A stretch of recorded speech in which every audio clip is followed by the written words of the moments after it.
Baik, di sini saya perwakilan dari kelompok 5 akan menjelaskan program yang telah kami buat untuk melakukan penerapan metode kami clustering dan visualisasi data COVID-19 di dunia. Uh, Adapun anggota kelompoknya itu yang pertama Fitra Salam, kemudian Farhan Irfansyah, kemudian Dimas Aprilian, kemudian saya sendiri dan Pangkar, selanjutnya ada Aldi Pugyangga. Nah, dalam melakukan penerapan metode kami clustering dan visualisasi data COVID-19 di dunia ini, kami mengambil dataset itu dari kaggle.com. Setelah kami ambil, kira-kira seperti ini datanya telah diimport ke bentuk CSV ya. Nah, di sini yang pertama kami membutuhkan beberapa library, yaitu pertama itu ada Pandas, kemudian ada NumPy, kemudian ada Scala, kemudian ada Matplotlib, selanjutnya ada Seaborn. Setelah library ini diimport, nah kami ya kemudian menampilkan dataset yang telah kami ambil dari kaggle.com tadi. Kami tampilkan di sini. Kira-kira datasetnya demikian. Terdapat 208 data berdasarkan country region. Nah, selanjutnya di sini kita mengambil info dari setiap kolomnya.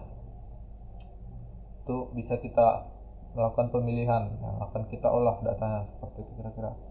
Di sini kita mengambil beberapa data. Yang pertama itu country region, population, total case, total death, total recover, total test. Nah, kemudian kita mengecek di sini ada missing value. Terdapat beberapa missing value dari data-data ini.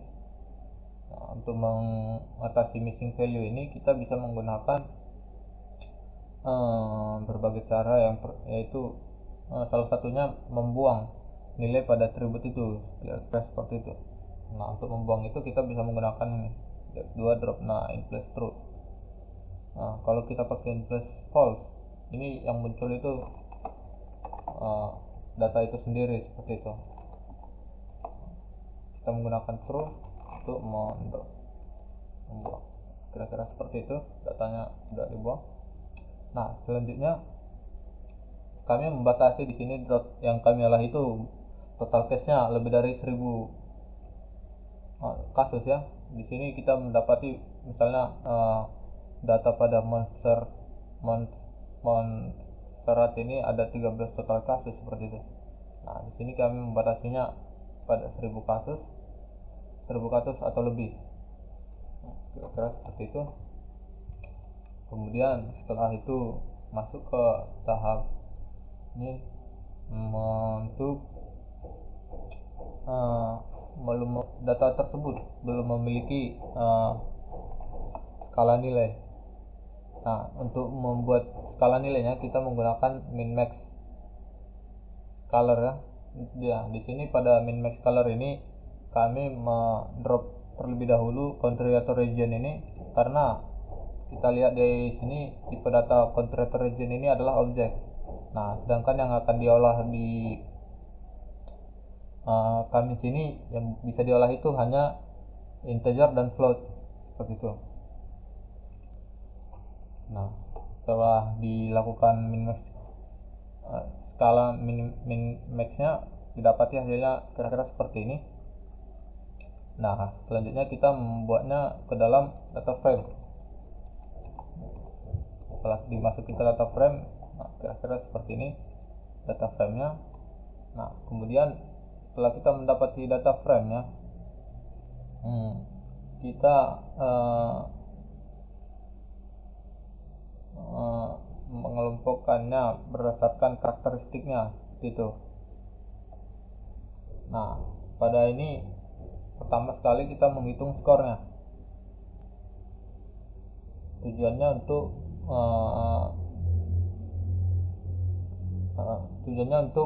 melihat tingkat efisiensi pada distribusi data yang akan diklaster. Nah, di sini melakukan iterasi sebanyak 20 kali agar dapat memudahkan dalam penggunaan jumlah cluster yang tepat sesuai hasil skor tersebut. Kira-kira seperti itu. Nah, didapati hasilnya kira-kira seperti ini hasil skornya. Kemudian kita menampilkan dalam bentuk line graph. Nah, di sini yang pertama kami membaginya sebanyak 5 cluster ya.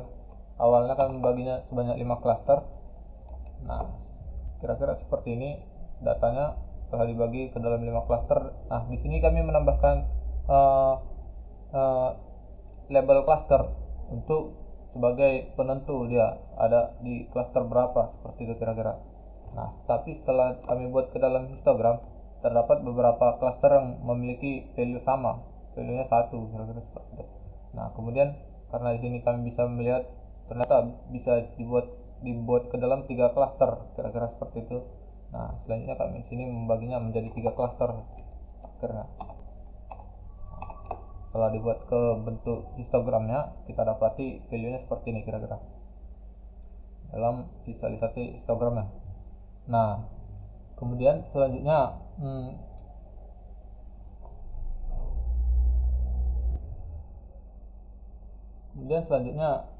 visualisasi dalam bentuk pair plot yang dimiliki oleh library Seaborn. Tadi kita sudah mengimport Seaborn di atas ini, Seaborn. Nah, itu kita membuat visualisasi datanya. Kita lihat hasilnya. Kira-kira seperti ini Seaborn. Nah, kira seperti ini visualisasi datanya berdasarkan Seaborn. Dapat dilihat pengelompokan data berdasarkan tiap-tiap atribut. Titik berwarna ini warna abu-abu, kuningnya sampai ungu tua. Nah, ada 3 cluster di sini kita dapati. Nah, setelah itu kita melakukan visualisasi datanya